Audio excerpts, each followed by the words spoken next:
When learning how to communicate better, it's important to understand your exact starting point, i.e., how good is your communication ability currently? If you've picked up this book, chances are there are some aspects of the way you communicate that you've identified as needing improvement. But communication is not just one skill, but a complex mix of many. On top of that, there are different styles of communication. Even if you don't consider yourself a good communicator currently, you have a unique and characteristic type of communication, whether you're conscious of it or not. As we move through the chapters of this book, we'll be looking at concrete ways to consciously choose the best and most effective styles of communication, rather than default to unconscious patterns that may not really be working for us. When you can communicate well, your relationships take on an extra dimension of quality and intimacy. You find yourself in conflict far less often, and you give yourself the gift of being seen and understood so that other people have the best possible chance of meeting your needs. But without good communication, everything, relationships, work, conflict resolution, becomes much, much harder, if not impossible. Before we learn the best ways to communicate, let's ask ourselves, how do we communicate right now? Take a look at the following communication style profiles and see if you can recognize yourself in one or more of them. The passive communicator. For this communicator, it's all about what isn't said. Passive communication avoids expressing needs and wants, avoids conflict, and doesn't directly or obviously convey thoughts or feelings. Imagine two friends going out for a drink. The first asks the second where he'd like to go. The second says, "Oh, I don't mind. You choose somewhere." The first does choose somewhere, and the second doesn't actually like it, but doesn't say so. Instead, he gets quietly annoyed and resentful. When the first friend asks what's wrong, the second says, "Oh, nothing, I'm fine," while very obviously not being fine. At the end of the evening, things come to a head, and the passive friend has an emotional outburst, snapping rudely.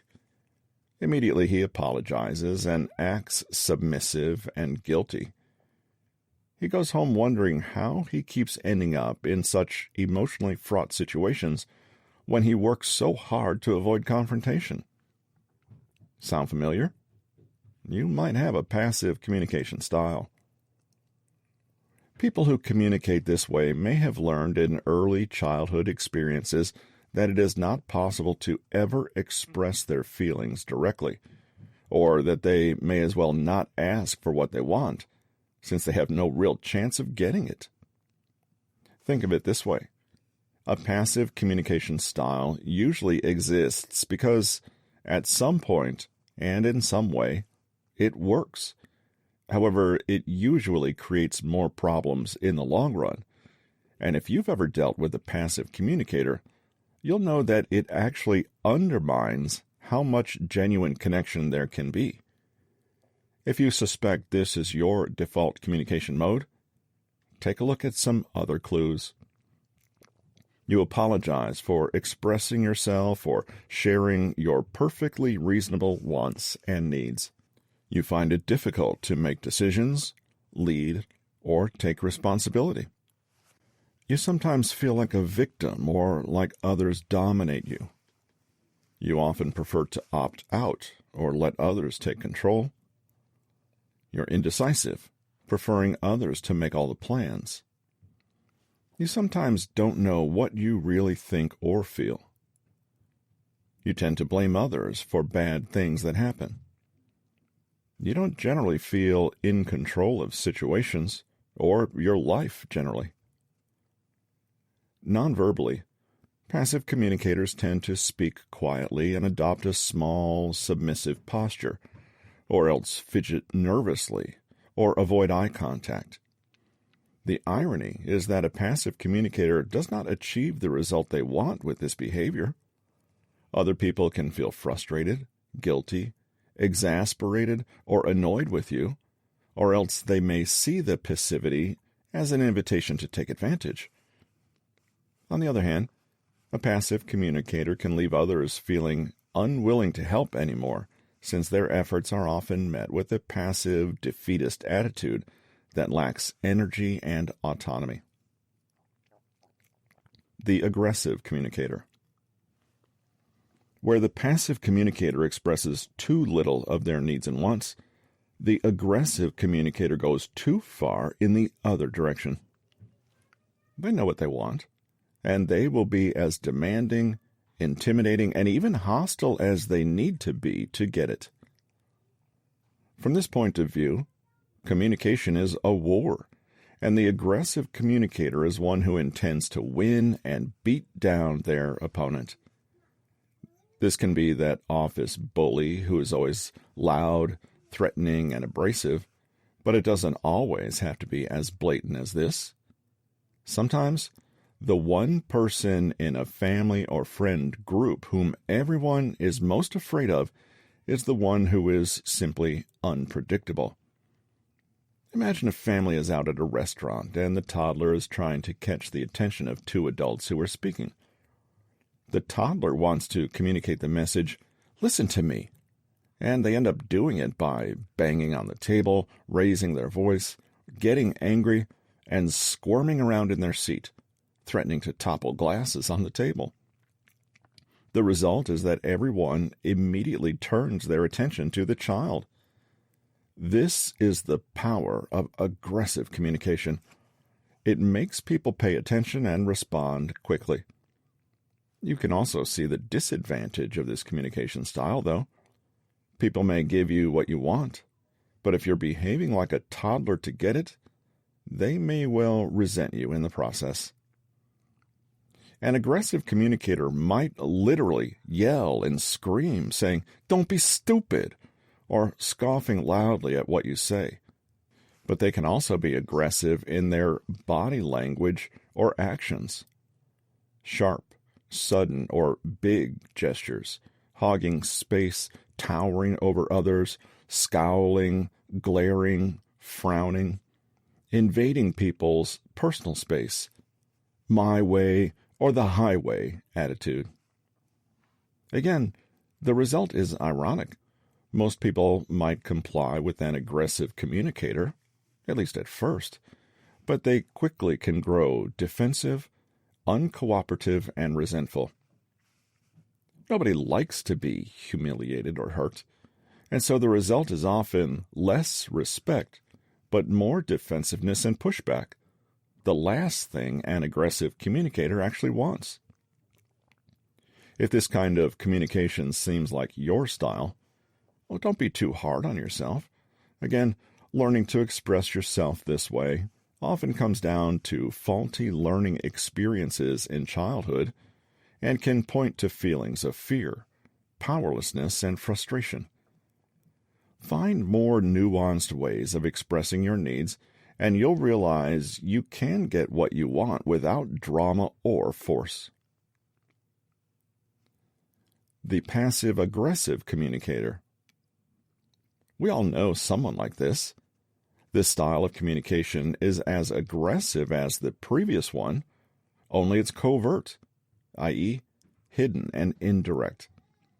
Things are not what they seem on the surface. Someone who communicates this way may feel angry, but powerless to act in direct or ordinary ways, so they attempt to meet their needs and make themselves known passively instead.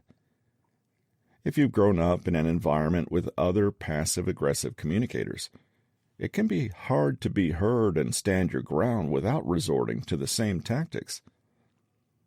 Passive-aggressive communicators may use heaps of sarcasm, they may complain bitterly, and make a nuisance of themselves without doing a thing to help themselves, or they may sulk until someone is forced to do something about it. Otherwise, they may gossip, issue false apologies, or give compliments that are actually insults in disguise.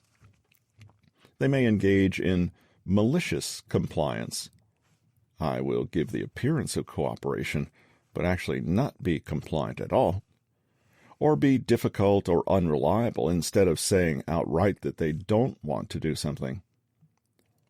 There's a devious, almost two-faced feeling to this type of communication that leaves other people feeling manipulated, exhausted, or confused.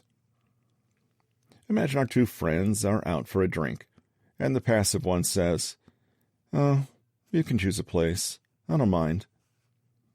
Let's say the other one has a passive-aggressive communication style, and although they resent being forced to make decisions all the time, they don't feel able to come out and say that directly. So instead they say, "Oh no, I understand. How could I forget that it's always my job to sort these things out, right?"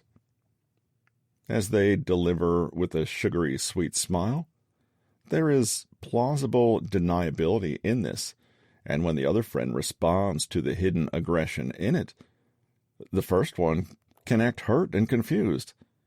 "Calm down, it was just a joke." If pushed, the passive-aggressive friend may then apologize, but it'll be an apology with a sting in the tail. "Sheesh, I said I'm sorry. Forgive me for not being perfect all the time." The Manipulative Communicator. The above style has some overlap with one more style, that of the Manipulative Communicator. This is the person who uses cunning and fakery to get what they want. Manipulation is essentially a conscious attempt to control other people and have them do, say, and think as you'd like them to. While the passive-aggressive communicator can hurt others indirectly in an attempt to express their needs without really expressing them, the manipulator is characterized by their ability to see others as tools, i.e., a means to an end. Understandably, this is one of the worst approaches and most likely to backfire.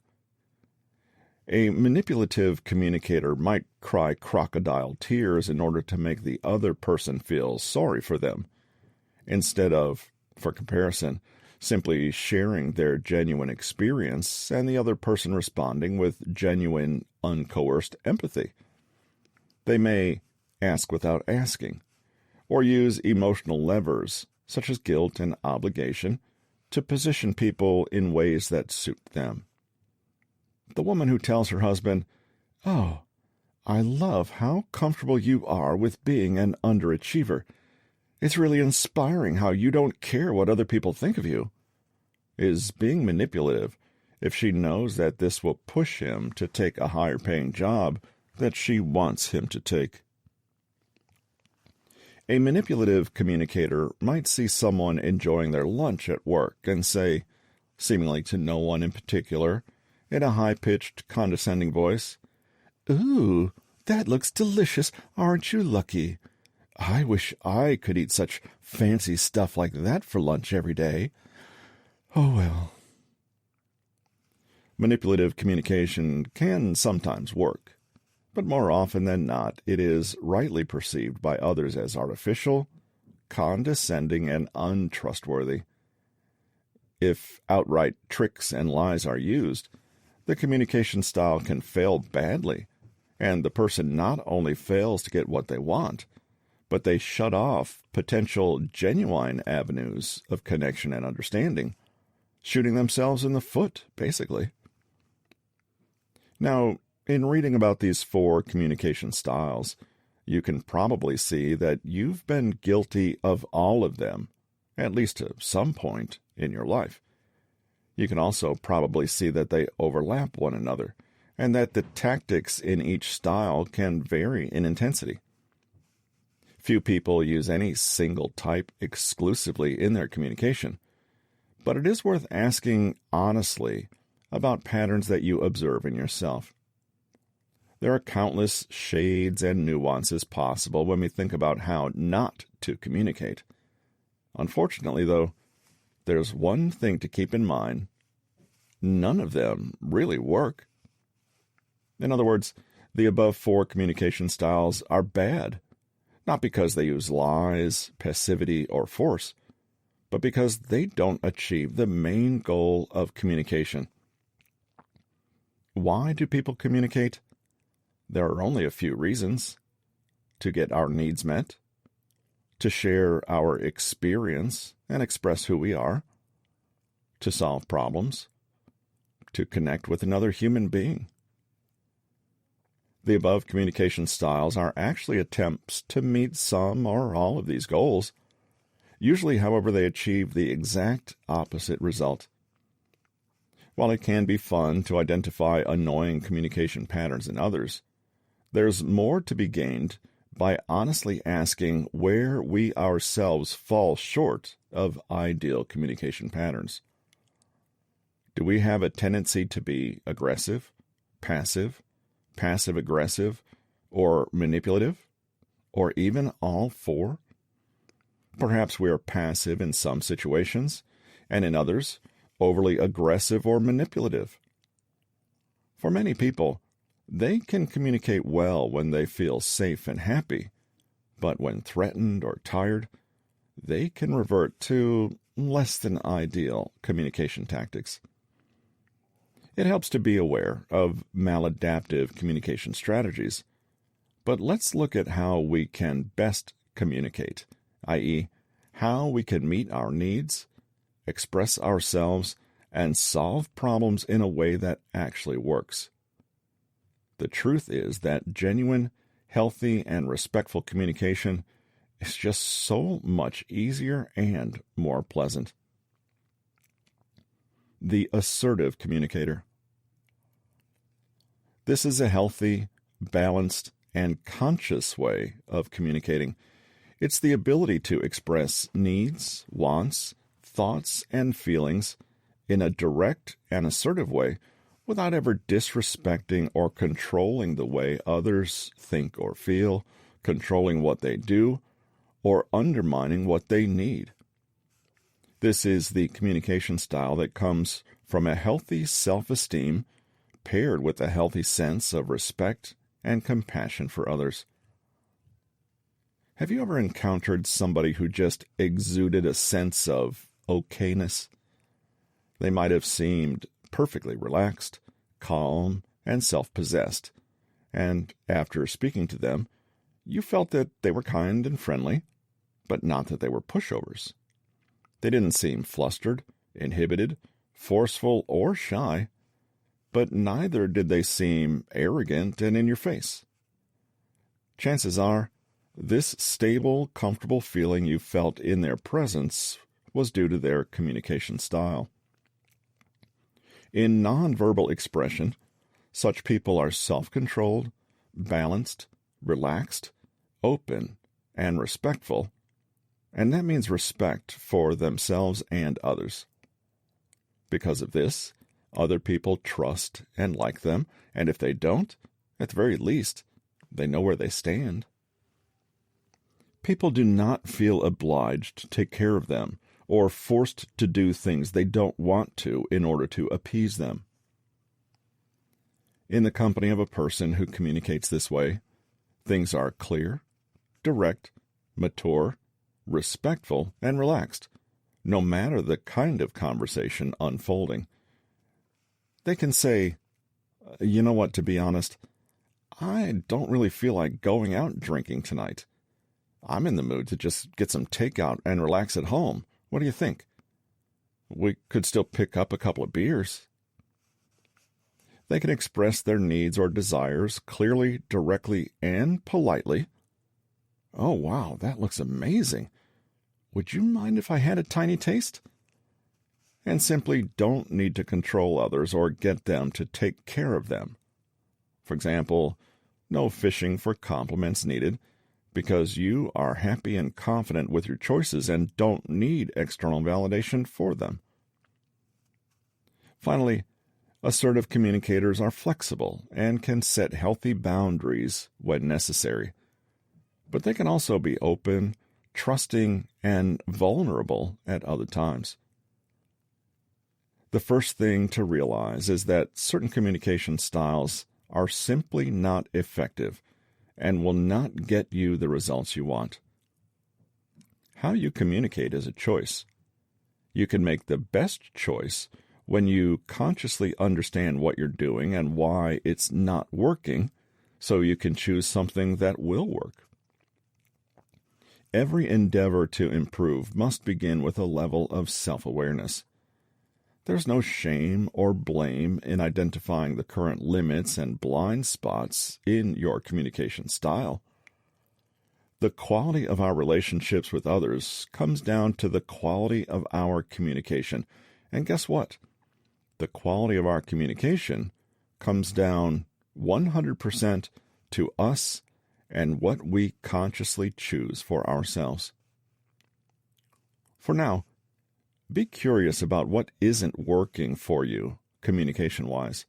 Think back to conflicts or communication breakdowns in the past, and see if you can identify some of these less than helpful styles in yourself, the other person, or both. Before we continue, consider the attitude that inspires a healthy and assertive communication style. Read the following sentiments. Do any seem particularly alien to you or difficult to agree with? This might be a clue to the aspects of assertive communication you could develop in yourself.